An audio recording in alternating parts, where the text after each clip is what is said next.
পয়গম্বরকেও ভুলে গেছো। শরীয়ত আর বাদশাকে মান্য করো অত্যাচারীর দল। আমরা অত্যাচারী নই। বাদশাহ হুসরে পাশার মতো সৎ উজিরকে কেন হত্যা করেছেন?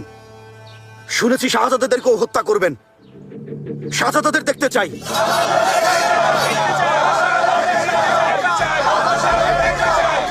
এসব কি বলছো তোমরা? শাহজাদাদের হত্যা করা অসম্ভব। ওরা আমার সহোদর, আমার শক্তি। আমরা তা বিশ্বাস করি না। অন্যায়ভাবে হুসরে পাশাকে হত্যা করেছেন, শাহজাদাদেরও তাই করবেন।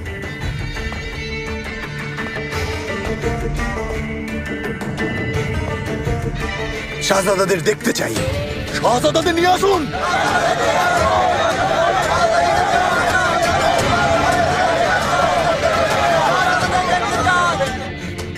যদি শাহজাদাদের দেখাতে না পারেন, আপনাকে বাদশা বলে গণ্য করব না।